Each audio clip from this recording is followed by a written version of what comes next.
दिशा जिसके पास है तो उसका जीवन दशा में नहीं हो सकता, उसका जीवन आनंद में रहेगा। दिशा विहीन व्यक्ति की दुर्दशा होती है, पर जो दिशा में रहेगा उसका कुछ नहीं होगा। पर कब? जब आत्मचिंतन, आत्म ऊर्जा, आंतरिक शक्तियां, हम इन सब चीजों को जब समावेश बना के अच्छे ध्यान साधना से करेंगे, तब आंतरिक ऊर्जा और बाह्य ऊर्जा दोनों में फर्क है। बाह्य ऊर्जा को बाहर से प्राप्त किया जा सकता है, पर आंतरिक ऊर्जा से यदि हम बाहरी ऊर्जा को प्राप्त करेंगे तो हम निश्चित सफलता की ओर जाएंगे। एक मेरे खुद का एक खोज है, मैंने खुद इसका रिसर्च किया है। आज से लगभग 12 वर्ष पहले की बात है, जिस वक्त मैं 3 वर्ष भोजन ग्रहण नहीं किया। नीम का पत्ता, मेथी भाजी का जूस, ऐसे लकड़ी की मेरे थाली गिलास थे जिसमें मैं ग्रहण करता था। जमीन के 11 फीट नीचे समाधि साधना में रहता था। अपने लफ्जों से अपनी बातें कहें यह उचित नहीं है, पर यह एक प्रेरणा का विषय है लोगों के लिए। तो मेरे अंदर भी ये बात आई कि यदि मन श्रेष्ठ है तो फिर आत्मचिंतन क्यों? चूंकि दैविक शक्तियां, गॉड गिफ्टेड प्राप्ति या अनुभूति होने के कारण जो मैं शरीर से आत्म ऊर्जा को बाहर निकालकर या आत्म ऊर्जा को निकालकर चक्षुओं के माध्यम से जो मैं बाहर की सूक्ष्म दुनिया की जो यात्रा करता हूं, और जो मेरे पारदर्शिता गुरु हैं जो सूक्ष्म रूप में है ब्रह्म ऋषि अंबाला, उनकी अपार कृपा, उनकी दी हुई है अनमोल क्रिया है या किसी जन्मों की क्रियाएं हैं।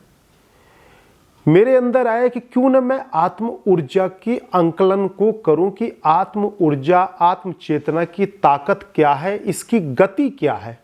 क्योंकि मैं शरीर से निकल के देवलोक तो घूमता था और फिर मन चक्षु के माध्यम से, तरंग के माध्यम से देखता था कि आत्म ऊर्जा की यात्रा जो हो रही है मेरे कारण शरीर रूपी से या सूक्ष्म ज्योति रूप से, तो उसको जो मन चक्षु देखता है तो दिशा को कैसे स्थिर करता है।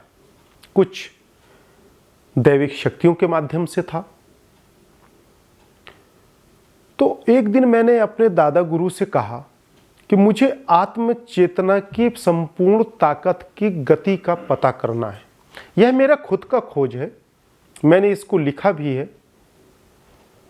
तो मैं अपने समाधि में गया, शरीर से मैं अपने आत्म चेतना को बाहर निकाला। प्राण विखंडन एक योगियों की अनमोल क्रियाएं होती हैं जो सतयुग, त्रेता, द्वापर में तो थी, मृत्यु लोक में भी है, ऐसा नहीं कहा जा सकता कि नहीं है, पर अभी ऐसे संतों से सौभाग्य मुझे भी प्राप्त नहीं हुआ और यह मुझे गॉड गिफ्टेड प्राप्त हुई। हो सकता है कि मृत्यु लोक से ऐसी क्रियाएं विलीन हो, मेरे माध्यम से परमात्मा लोगों तक पहुंचाना चाहता हो, इसलिए मुझे वह शक्तियां प्राप्त हुई या वह क्रियाएं मुझे प्राप्त हुई। तो प्राण विखंडन के माध्यम से मैं अपने आत्मा को, आत्म ऊर्जा को निकाल कर किया बगल में और उससे विभाजन किया मन चक्षुओं की शक्तियों को, तरंग को, और अपने दादा गुरु जो सूक्ष्म गुरु हैं, जो मेरे को मार्गदर्शन हमेशा करते हैं, उनको मैंने कहा कि मेरे आत्म गति को आज नोट करना है कि गति क्या है। मेरे को आत्मा और मन का दोनों की ऊर्जा और ताकत, शक्ति के विषय में मेरे को कुछ प्रामाणिकता की अनुभूति चाहिए। तो मैंने आत्मा को शांत करके मन को एक ज्योति से भी ज्योति प्रकाश बनाकर बिल्कुल, और मैंने आसमान के सौर मंडल की ओर मैंने भेजा। मन, आत्मा स्थिर रहा और मन की गति को मैंने भेजा।